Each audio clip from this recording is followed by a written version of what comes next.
y'all. Welcome back to Mountain Murders. I'm Heather. And I'm Dylan. And I think we have an attack cat trying to make its way into the studio at present. She had a long talk with me about trying to be a co-host. She wants in on this, and I told her that she hadn't done any of the work. She's banging around a whole lot, so we may have a cat interrupt us. I apologize. Screw that cat. It's my birthday. Oh, they say it's your birthday. Celebrate me all show long, Dylan. Baby, happy birthday. Thank you. I love it. I'm stopped aging. Yeah, this is your last 29. birthday. Yeah. Happy 29th birthday to me. Interesting.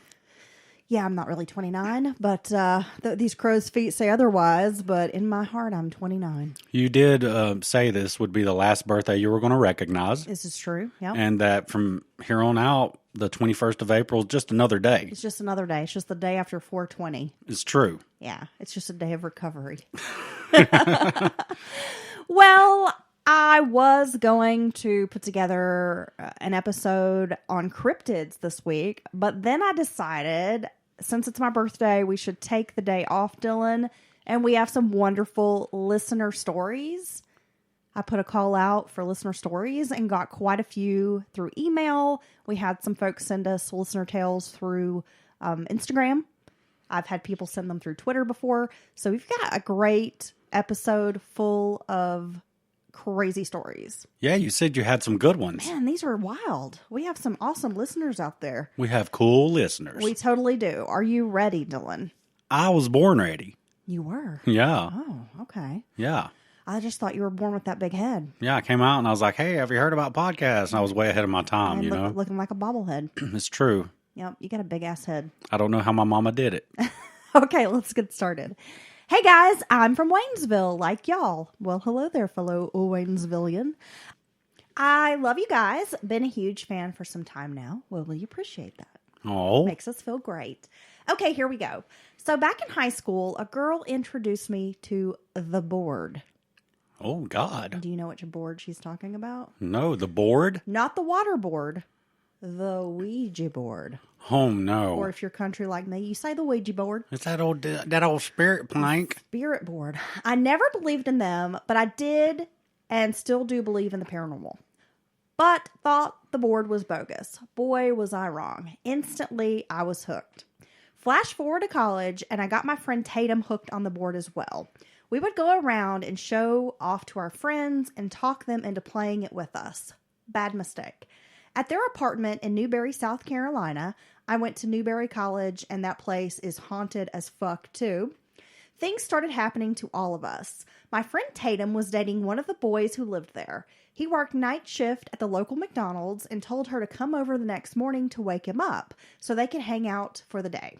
When she arrived, she entered his room and he was passed out. She sat next to him in bed and he wouldn't budge as she tried to wake him up. So she went to the bathroom. As she was in there, she would hear footsteps coming up the stairs. So slow and one heavy step at a time. Thud, creak, thud, creak.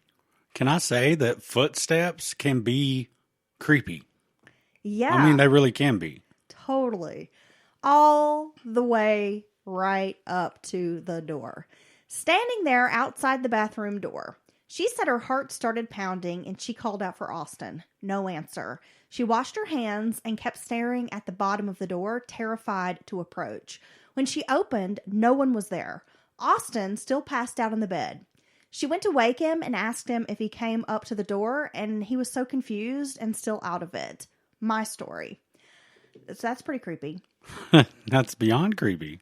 So it says my story. My friend group and I were all crashing at the apartment after a frat party down the street. I was sleeping on the futon facing inward, snuggled into the couch. Everyone else was scattered about with their booze, passed out. LOL. I was awakened by footsteps right behind my head. In the room, right behind my head, pacing back and forth. My heart was in my throat and hair lifted all over. I finally got up the courage to turn around and no one was there. I turned back around and instantly it started again. The pacing and the steps. This was also the same couch my friend Kelsey had her hair yanked from in the middle of the night. Oh, damn, dude. I was Also leaving my house one time, and I hear my name whispered into my ear so clearly that I could literally physically feel the whisper inside my ear. Scared the fuck out of me. Anyway, sorry it's so long. I have so many stories from my college years when I fucked around with that shit. Eventually I learned my lesson and I don't play with that shit anymore. Mary. Damn, Mary. Mary's Dang. got a potty mouth. Yeah, well, we like that. I like that. Yeah. Are you threatening to wash your mouth out with soap, Dylan? Ooh, only if it's dirty soap. Ooh, what? I don't know. I thought it was in the moment. Oh my gosh, you are something else. Let me tell you. But well, you know, people get Ouija boards and they think, a lot of people just think it's a joke. And they're actually very popular back in the day when spiritualism and all that was on the rise. Like the turn of the century, yeah. Yep. And but you know, you hear weird occurrences happen. Many people have stories, so it really makes you wonder if you're opening some kind of portal. Yes, either that or you've just implanting these types of thoughts maybe in your mind. So you never know. I really don't like hearing random footsteps. No, even if it turns out to be like just your friend or something, like if you're not expecting it. Yeah, if hearing someone walk or up, I don't like to be even downstairs and like hear footsteps of people above me. I don't know. There's something about it.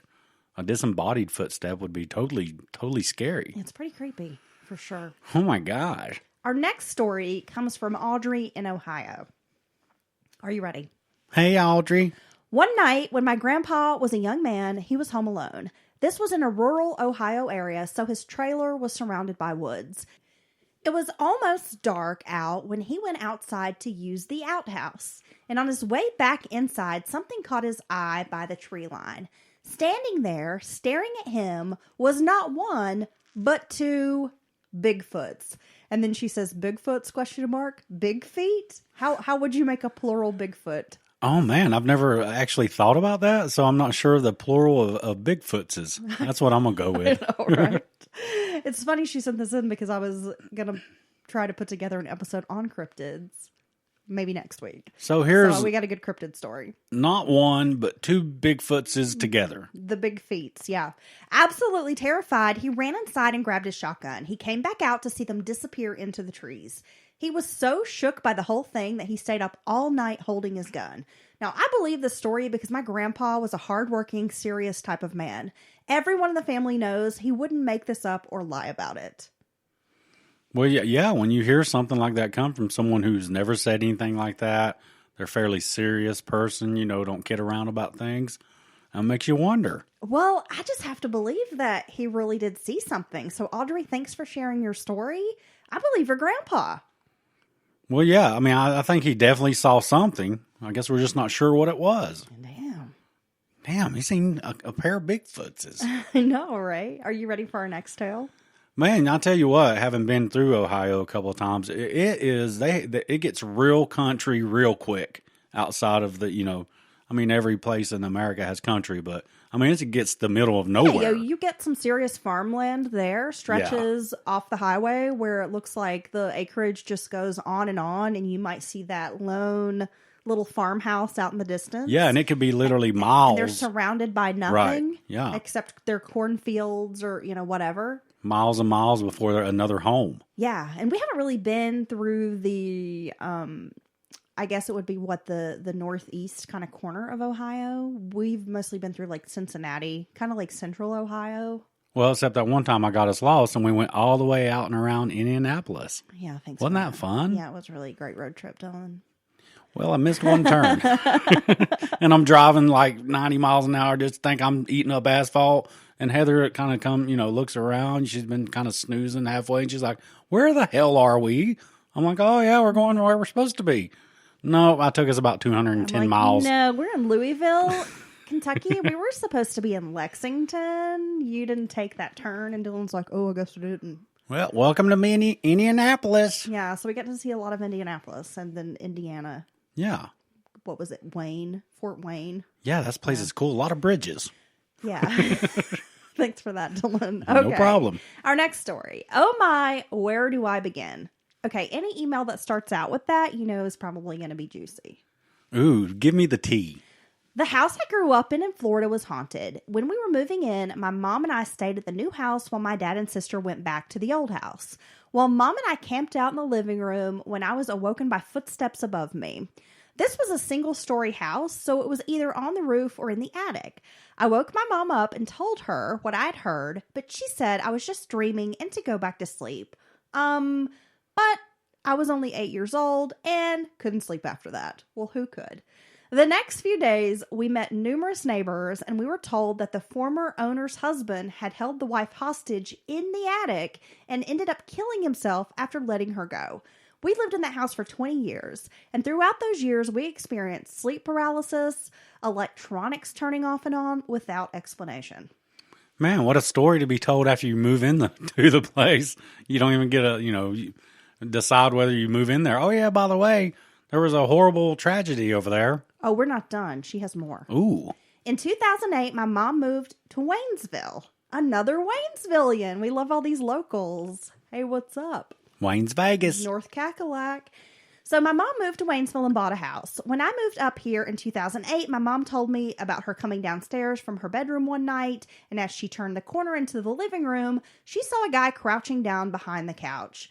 When she walked closer, she saw that he was dressed in military clothing, and he had all of the accessories that you would see on a soldier or that he might be carrying out in the field. He turned to my mom and said something, but she couldn't make out what he was saying. But she said that he did have on night vision goggles.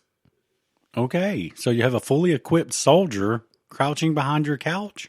Fast forward to a few months later when my now husband moved in with us. He woke me up and stated that there was a guy in military clothing at the foot of our bed. He was trying to talk to my hubby, but he couldn't figure out what the guy was saying. I never saw this guy. My mom never mentioned this to my hubby until he brought it up the next day. In 2016, my mom passed away in the house. I bought it from the estate, and now things move without explanation, and I still haven't seen the military guy yet. She's like, damn, feeling left out. In 2011, so we're not done, I bought a house. At the time, the house was 98 years old, and it's in Canton, North Carolina, and she gives the address, but I'm not going to put that out there. The first weekend in the house, we had my bonus daughter with us, and my hubby's nephew wanted to spend the weekend with us. So his dad was dropping him off, and our nephew comes running in the house and asked, "Where's the little boy in the window?"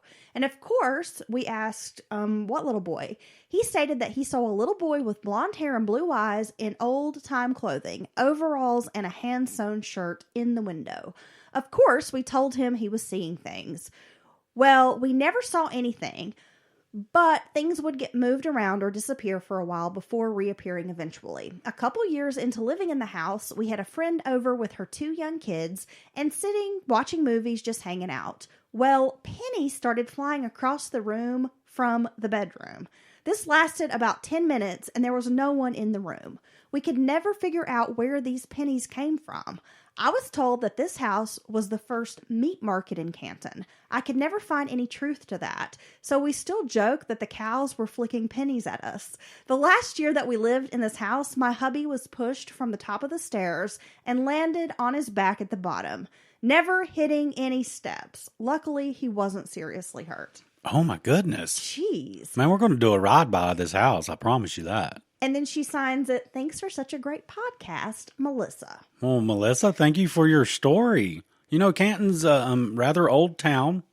And there's been a lot of history there. A lot of history there. And it wouldn't surprise me if there's some energy hanging around. Yeah, no kidding. Ooh. Wow, those are good stories. And them was pennies from heaven. This sounds like she is a sensitive person. Like she may just be sensitive to poltergeists and paranormal activity. Yeah, it's true. Like I think some people are just more open to these experiences. I think so. Yeah.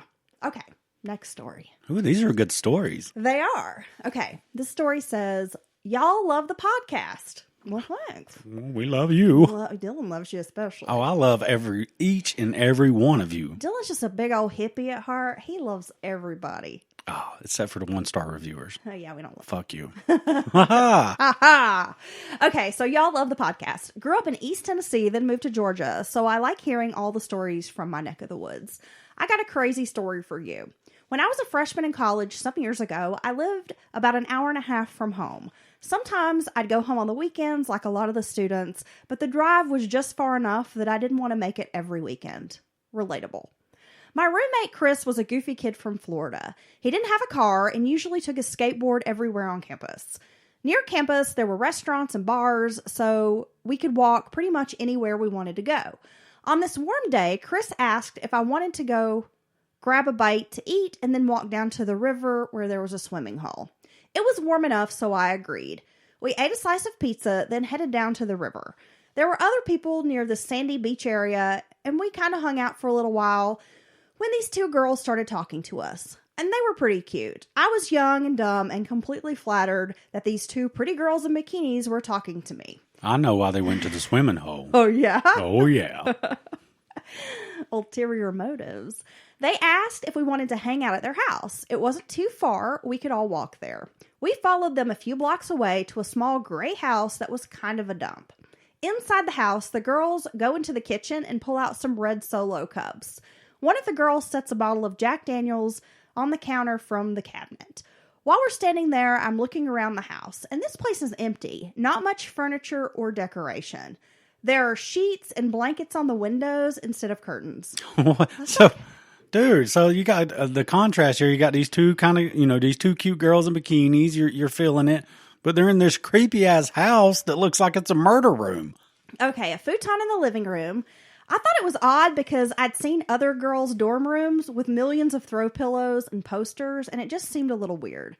I asked if they'd just moved in. They both giggled and said no.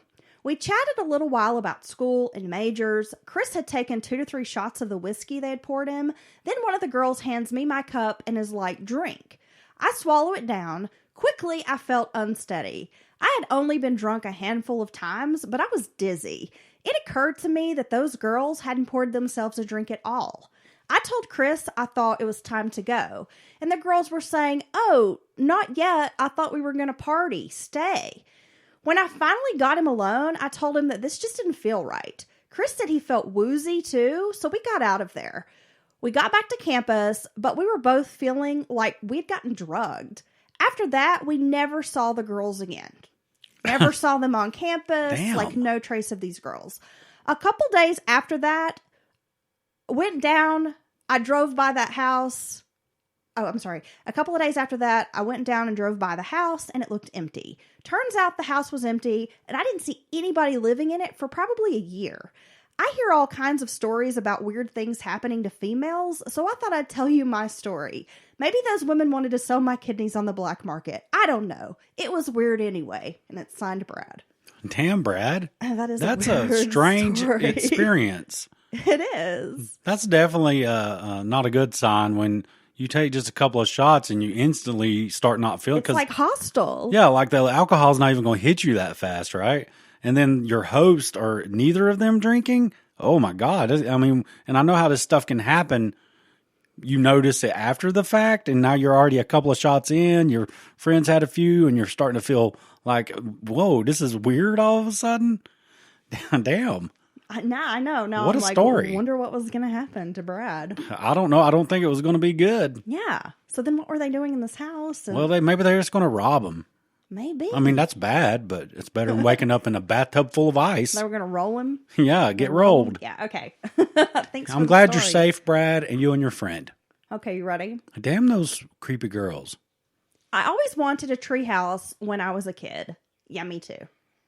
Who didn't? Did you have a treehouse? I mean, some kind of ramshackle thing that was more like a tree platform. I kind of had like a tree platform Yeah, but too. I want a tree house right now. I do too. Have you ever seen those like super rich people build like the full blown tree houses and like live in them for real? Yeah. There's that guy that builds them specifically. I always think of the episode of The Wonder Years when Dad's like on vacation and he's trying to bond with Kevin and he builds the treehouse for him, and Kevin's like 13 and not really interested in the treehouse. But then they discover they can spy on like the hot neighbor lady next door. She's always in a bikini. Dude, it's like she's kind of an older woman, but she has She's like a MILF. the big hoo-haws, and they're kind of hanging out. And that was kind of, racy a little bit for back then television, right? Because she just got them out there. And she's a total MILF. She's like super smoking hot lady. Funny episode. That is a really funny episode. That's what I'm thinking about with this treehouse. Sorry, my mind wanders. Damn, Heather. I know. So I always wanted a treehouse when I was a kid. My cousins had one, and I got to play in it once a year when I visited them in the summer. I was maybe 7 or 8. Samantha, my cousin, and I were playing outside in the backyard. Her parents owned a large property, and the treehouse was a good distance from the house at the tree line. She had a swing set in the treehouse. Our parents were sitting on the deck while we played. Then I guess they went inside the house because it was getting close to dinner time. Samantha and I are playing whatever pretend game up in this treehouse when we heard something below us. It was a dog. I said something to her about having a dog. She told me she didn't have a dog, so we stick our head out of the doorway looking down. I love dogs, so my first instinct was to climb down and pet it, of course. That dog needs belly rubs. When we saw the dog, though, we both stopped dead in our tracks. This dog was black and didn't look like any dog I'd ever seen. It sort of looked like a pit bull, but its head was misshapen like a triangle. Okay. It has razor-like teeth. It was snarling and frothing at the mouth. Okay. It didn't bark, but it was growling like a damn demon. It started biting at the ladder below us. Every time we looked down at the thing, it would look up at us and make this deep growling sound. Samantha took another look at it and then covered up her face, screaming, "Oh my God, it has red eyes!" I was terrified. I didn't want to look down at it again. This seemed like a few minutes that this dog was circling below, making these awful noises. Samantha started screaming at the top of her lungs, yelling, "Mom, Dad, Mom, Dad!" I took a deep breath and poked my head out one more time to look at the thing, thinking I could scream too, and maybe we would finally get our parents' attention. When I looked down once more, that dog stood up on its 2 back legs and walked under the clubhouse and vanished. Damn. We jumped down, running into the house as fast as we could. Our parents told us it was just our imagination, but I swear this was one evil demon dog or creature. I don't know how else to explain what I saw. Thanks for reading my story. I tell everybody to listen to your show. Wow, thank you for that. I'm pretty sure that's a cryptid story, right? The demon dog that's been spotted. There have been quite a few stories of demon dogs. Yeah, I think demon ghost dogs, that kind of thing. If there was any truth to what they were seeing, I guess the belly rubs are out. There's a pretty famous story actually out of Valley Cruces, North Carolina, about a demon dog. Yeah. That runs up and down the road there. I believe there's a similar story out of Boone area. Yeah, about Valley Cruces is Boone. Oh, sorry, Boone. I didn't know that. It is the Boone area, baby. Oh, yeah, but yeah, that's a really famous story. I would have been so scared I wouldn't even have been able to climb down the ladder and run to the house, even if it vanished. No. I would have been up in that goddamn treehouse for like the rest of the fucking year. I would have shat my pants. Yeah, I would have totally shit myself. Jesus. That would be scary as hell, and you're a little kid. Yeah, and there's this damn vicious, misshapen dog thing down there. And it just stands on its back legs and like walks away. I think that would be the creepiest part. It walking away on its back feet and then disappearing. Oh, man. Okay, that is a creepy story. I guess they figured that was their only chance to get the hell out of there. We've got another one. Shit. You ready? Yeah, I think so. Hello, Heather and Dylan. Quick note, your podcast is my favorite. Well, thank you. Did you just pick the stories where people said that we was their favorite? You know it. That's not true. I have ulterior She picks all the stories. I don't usually like true crime with 2 hosts or joking around, but you guys just get it. Well, thank you. Love you. This person is my new favorite friend. Damn, this person sounds really, really smart. So I attended cosmetology school a few years back, and one time a group of us went on a field trip to see a big hair show where they were going to show new hair and nail techniques and such. And it was in a bigger city a few hours away from where I was attending school. We all sort of divided into our own groups to get hotel rooms for the show in order to save money. So me and 3 other girls booked a room to stay together. It was a mid-grade type of motel or hotel. After we checked into this hotel and got our room, we were all pretty excited to have a sleepover before the hair and fashion show the next day. Since we were in a new city, we decided to do a bit of exploring, finding a restaurant where we could get dinner and drinks. When we returned to the hotel a few hours later, it was getting pretty late and a few of my classmates were tipsy. I was sober because at the time I was just about to turn 21, so I couldn't get a legal drink at a bar yet. We were all just hanging out in our room, planning our first big day at the hair show. It was sometime after 11 p.m. when the hotel phone rang. It kind of startled us because I've stayed in hotels quite a few times, and I never remember my hotel phone ringing. It's true. Yeah, that is true. I think unless you're a businessman or something, that's atypical for your hotel phone to ring. I answered it and said, "You've reached Truvies. How can I help you?" A reference to Steel Magnolias. By the way, Dolly, bless her. Yes. I thought maybe it was someone else from our class messing around on the phone. So that's why I answered it this way. Now, a man was on the line. He relayed that he was downstairs at the front desk. He said we didn't pay for the room, and one of us needed to come down and take care of it. Okay. Now, immediately, alarm bells went off in my head because we had paid for the room. Earlier, we'd all given one of the girls cash, and she'd paid with her credit card. When we checked in, I watched her hand over the card for the incidentals because she'd actually booked our room through one of those hotel sites like Travelocity. In my head, I was thinking, they wouldn't have given us a room key if we hadn't paid for the room, right? Plus, adding the fact that even if something had happened with the billing, it would be super unprofessional to call someone at 11 p.m. when they may be asleep. I replied that we'd paid for our room and that if there was a problem with billing, we could just sort it out in the morning. Now, the man insists that just one of us come down because our room isn't paid for the night and that we won't be allowed to stay the night if one of us doesn't come down right now and pay. And he sounded frustrated. Honestly, I'm a paranoid person, but the whole thing just felt wrong. Again, I said we would take care of it in the morning, mentioning the credit card and that it had been taken care of. This time he said, even more frustrated, insisting one of us must come down there or there are going to be consequences. Just one of you come down. Don't come down together. Just one of you. I now. told him he could send up security if it was a problem and remove us. Something about it felt wrong. Yeah, you want me out of here? Come get me out. Well, I mean, if you knew, you saw it paid for, you know it's paid for, and she's right. Even if something happened and a card messed up or the paperwork wasn't exactly right, they typically would address that at checkout, right? Right.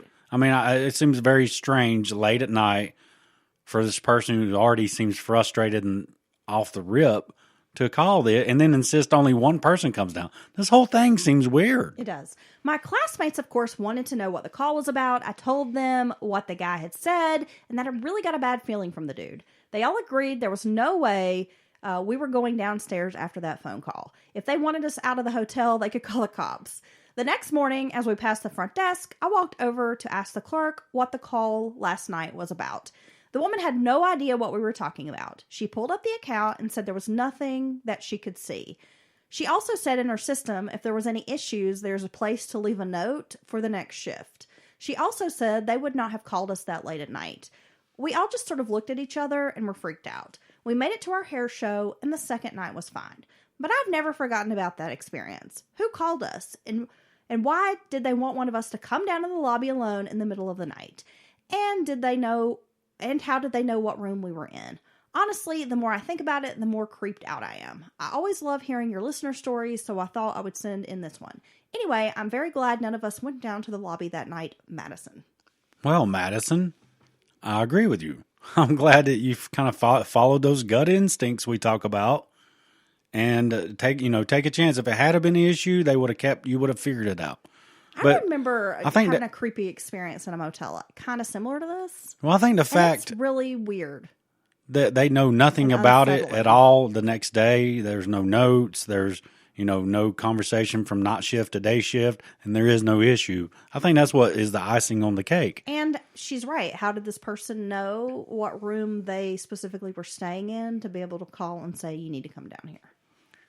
Okay, I'm glad they didn't go, and I'm glad everybody's safe. Well, I remember one time being in a motel with my mom just outside of Washington, D.C. She had come to visit me and we were staying in a hotel and it was the middle of the night and somebody kept trying to get in our room and was knocking on the door. This guy was beating the door down, just knocking and yelling, open up, I know you're in there.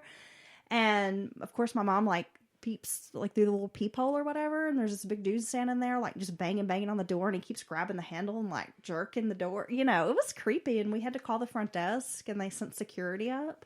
Damn, did they get him? No, security was we can't find the guy or whatever, but it was just really weird. Well, that's scary. Yeah, well, yeah. I mean, I'm already creeped he out. may have had the wrong room or something. Right, but I'm It sure. was 2 women in a room out of town. I mean, it was just really weird. Well, I don't know why, but no matter how nice the hotel is or how bad it is, I'm just weirded out about staying in a hotel, period. I don't know why. Well, if it's one of those where your rooms are like inside the building, It's a little better, and there's right? like a lobby area and, you're inside, but it's the ones that the doors, like, I guess that's a motel, like that motor lodge style. I was going to say there's quite a difference between that. Where the doors are out, like facing a parking lot or something. Yeah. Those really weird me out. Yeah, it's almost like the gas station with the bathrooms around the corner on the outside. Yeah. I always think I'm going to find a dead body in there. This is super creepy, so I'm glad she's okay. Next story. And thank you for your kind words, Madison. I had been visiting my parents, and before I left, I said I needed to get some gas. My sister-in-law came with me after my mother insisted because the closest gas station is a few miles away and closes at like 7:30 p.m. She was staying with my parents while my brother was on deployment. My parents live out in the sticks. The deal was she'd ride with me to get some gas, and then I'd drop her off and head back home. While I was pumping, I got back into the car with my sister-in-law because it was kind of chilly outside. I was in the driver's seat and looked out my window when I noticed a disheveled-looking man walking up the road by the gas station. It's about 10:30 at night and pitch dark. He seemed like he must have come out of the woods because there's literally nothing else around. No houses. It's a super rural road. Definitely not the kind of place anyone should go walking around late at night. He had on a dark colored jacket and dirty blue jeans, and he had some sort of like black bandana covering his face. I guess I didn't think much of it because COVID, ? He was also carrying a power tool in his hand. It was dark, but as he walked closer, I thought he was carrying a sawzall. Okay. So That's not going to help the situation any. So we're sitting in my car while the gas is pumping, and by this time the tank is full. I'm really freaked out when he walks toward us. This is when he walks up to my side of the car and motions for me to roll the window down. I was kind of frozen in fear. I couldn't very well drive off taking the pump with me, but I sure as hell didn't want to get out of my car. I stupidly rolled down the window just a crack. My sister-in-law is whispering, "Don't do it. Oh my God, don't do it." The guy says, "Hey guys, I'm just out here trying to do a good deed for the day. I was wondering if you guys would allow me to put $45 in your gas tank." I told him, "No thanks, we just filled up." And my sister-in-law just rolled the window up at that point. He kept trying to talk to us despite the window being up and said something like, "What, you don't want free gas?" Then just lunges at my door and tries to open it. Luckily, the doors were locked. They do that auto lock thing. But this crazy guy kept on tugging at the handle trying to open my door. Jesus. Then he flashes this nasty grin at us. We were so scared. So by this time, my sister-in-law is on her cell phone, and as you'd guess, the signal sucks. The guy then rolled his eyes and walked away from the car, but not before he slammed his hand down on my hood really hard. He then turned around and took off. Jesus. Man, I would be petrified. So many possibilities are going through my mind as to what he was really up to, and I was so scared. Even though he was out of sight, I thought there is no way I'm going to get out and hang that pump back up. My sister-in-law got my dad on the phone, and he drove to the station and hung the pump back up for us. We felt so ridiculous. When he got there, we were shaking, and I felt like I was about to cry. My dad told us to go home. He said he drove up and down the road for a bit to see if he could find the guy, but had no luck. The only place the guy could have gone was back into the woods because there's nothing on this stretch of road for a few miles before you come to some houses. I have no idea what the guy wanted or what would have happened. It was probably the scariest thing that ever happened to me. As much as my mom is a worrywart, I was actually really glad this one time she insisted I take my sister-in-law with me. Jeez. Well, I'm not sure what that guy was up to, but I'm going to guess receiving free gas probably wouldn't have been an outcome. Well, and why is he carrying around a fucking power tool? Like a sawzall, that's like a reciprocating saw, right? Yeah. So it looks like a giant knife, like one of those electric knives. Yeah, with a blade out of it. And if it's obviously likely battery powered, he can, cut your arm off with it. So what the fuck's the guy doing out in the dark, hanging out? I don't know. Sounds like drugs. Yeah, but like I said, I don't think anything positive could come out of dealing with this person. They certainly sound mental or something. When I read this story, I was thinking about how fucking scary that would be, because think about it. She's right. You can't just drive off because you've got the gas like pump thing literally in your car. Well, for future reference, those are made to break away for people that do forget to take the pump out. So you could drive off. You may damage your car a hint, but those hoses will break away instantly. It does not cause catastrophic damage. Just remember that for the future. Because that would be a really But crazy yeah, situation I know what to you're be thinking. in. I shouldn't drive. I can't drive off, with this hose sticking out of my car and this handle. But, if you are in a bad situation, you can drive away, just so you know. But you're going to pull the hose with you. We got some good stories this week. Damn. Man, I'm creeped out. A little backstory. I grew up in a Pennsylvania farm town with a family of 5, including myself. My parents and my brothers one older and one younger. This story happened in the late 1990s when I was about 13. I was always the kid who goes to sleep late, around 2 or 3 a.m. on the weekends, staying up watching movies or playing video games. This one Friday night, I was staying up late watching movies in my bedroom. I remember glancing at the clock in my room, and it was around 3 a.m. My parents lived in a brick ranch-style house with a finished basement. My parents' room was at one end of the house, and my younger brother's bedroom was next to their room. Then my bedroom was past the kitchen on the other side of the house. There was a back door between the kitchen and my bedroom in a small utility type of room. My older brother, who was 17 at the time, had a bedroom in the finished basement. I heard the back door open, and I heard loud footsteps. The person was wearing shoes that sounded clunky, like maybe they were boots. The footsteps went on for a while until I heard the door again, and after that, there was just silence. I was just thinking that it was my older brother walking around, like maybe he was sneaking in the house. I was tired and not thinking straight. So later on that day, when we were all together for lunch, my mom asked the whole family, who was walking in the living room last night wearing shoes? There was a collective, no, none of us. I'd forgotten when I heard the footsteps that my older brother had spent the night at a friend's house, so he wasn't even home. My mom was like, oh, so those muddy shoe prints magically appeared on my carpet? We all knew better than to be on my mom's carpet with shoes, and we rarely spent time in the living room at all. We usually hung around in the den downstairs when we watched TV. We all went to the living room only to see muddy shoe prints on the carpet. I told my mother I had heard somebody walking around about 3 in the morning, but I thought it was my brother Matt. I told her it sounded like the back door creaked open, and then I heard somebody walking around for a few minutes. It didn't take long for my dad to realize that the back door was unlocked. There were some muddy streaks on the linoleum floor by the door. The ground was soft from rain the day before, so clearly somebody had waltzed into our house. Based on the size of the shoe print, it was not my brother. Now, at first, my parents thought maybe he'd come home in the middle of the night to get something and then left. But luckily, nothing bad happened when the intruder came inside. He was only walking around and didn't end up stealing anything. We couldn't find anything missing. Years later, we still have no idea who came into our house that night. I guess we took for granted that we lived in a quiet country town where people left their doors unlocked all the time. After that, we definitely started locking the door. And then it's signed Joshua, and he says, P.S., remember to lock your doors, please. Oh, damn, Joshua? Somebody just come That's in your creepy. house and walk. Another one of those fucking footstep stories. And just never, ever know, and that's one of those, it sounds like that's household rule, take your shoes off.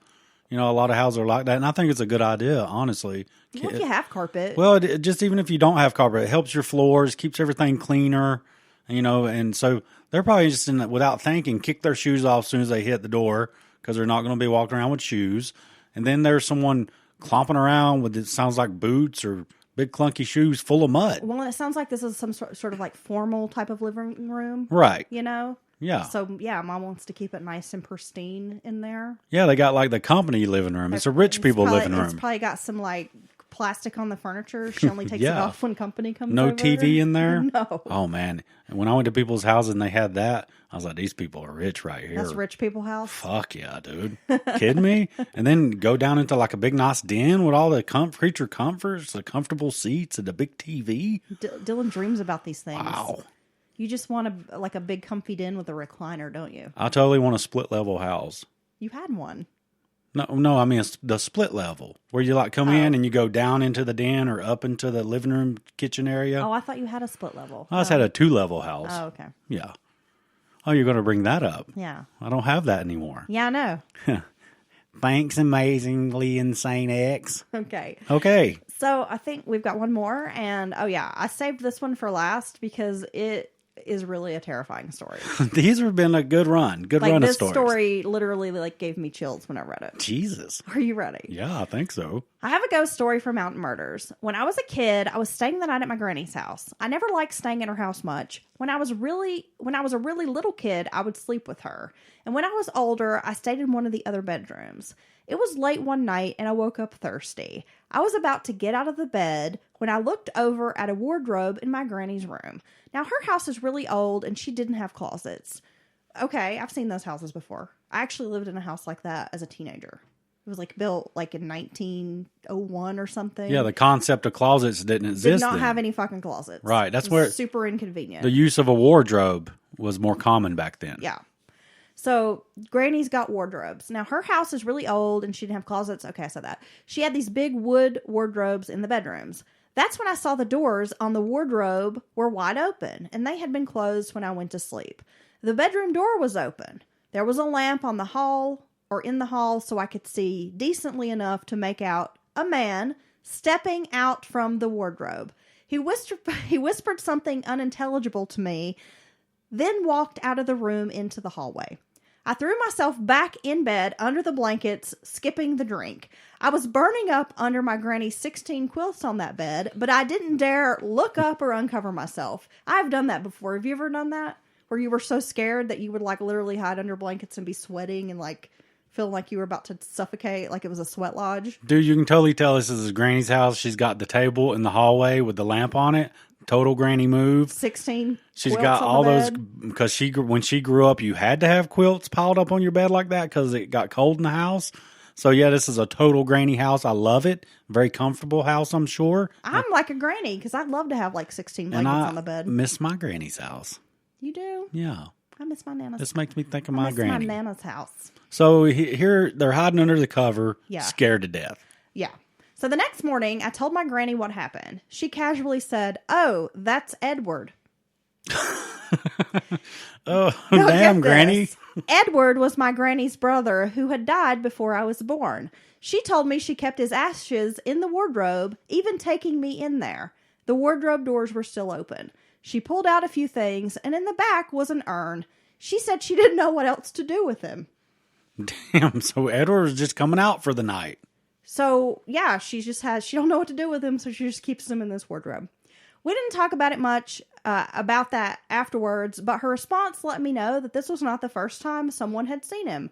I never wanted to stay at her house after that, and when I did, I slept in another bedroom.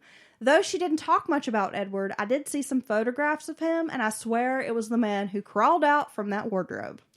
Damn. I love that Granny's just like, "Oh, that's Edward." Oh, didn't I tell you about my brother? I just keep him in there. I love that Granny's response was, "I didn't know what else to do with him." I just stuck him in the back of the wardrobe. Granny sounds fun. Yeah, I know. Man, that creeped me out. Yeah, yeah. Are you kidding me? A full-on form coming out, even to the point where you can recognize details and see a picture later and say, "Yeah, that was the guy." And I like a couple of these stories have had to trying to communicate but unintelligible. I think that's a fairly common phenomenon. Yeah, I think so. Yeah. Well, even when they capture EVPs and that type of stuff, paranormal investigators, it's usually one word, Right. Maybe a very short phrase of 2 or 3 words, or it's just unintelligible sounds. Yeah. Wow. Can't fully manifest. It's creepy. Damn. That was some great stories. We have great listeners. Yeah, I'm going to say we did a listener episode not that long ago. We love them. Some people might not love them as much as episodes. We hope you enjoy it. And we really appreciate your listener stories. And this particular set gave Heather a chance to be off basically on her birthday. Thanks, guys. Even though we're recording, she didn't have to research and work. And we really appreciate it. And we love all our listeners. Send us your listener story. It doesn't have to be super scary. It can just be something funny or strange. Yeah. Something unusual. Any kind of story. You had a brush with a criminal or something. Ooh. mountainmurderspodcast @gmail.com. That is a great place to send your listener stories, or you can shoot us a DM via Instagram or on Twitter. You stay out of my DMs. Oh, yeah? No, I'm just kidding. I don't even have DMs. Who are are you, Lizzo? I'm 100% that bitch. He's all up in your DMs. Yup. You got some Minnesota Vikings sending you DMs. Ooh. Is somebody snatch chatting you, Dylan? Is that a thing? Snatch chat? Well, that's what I call it. Damn, I think you could make that. You might be onto something. I like it. Great listener stories. Again, feel free to send us yours. We will be back on Sunday with a true crime tale. I'm very excited about this week's episode. This is an incredible story. This week's case is a really good one. You might not believe it's even a real story when you're hearing it. All the things involved. Yes. Like so many different aspects of crime. And then murder. Murder. And I'm going to try to get Heather turned. So that's what we're doing next. Oh, okay. Well, I guess we're going to call it a night then so we can get turned. Yep. I'm going to get crunk. Are you going to post videos of me like crunk dancing on my Instagram story? Depends on how turned you get. Okay. And if you have clothes on. Okay. Hey. Yeah, don't tell them that. Thanks, guys. We'll see you on Sunday.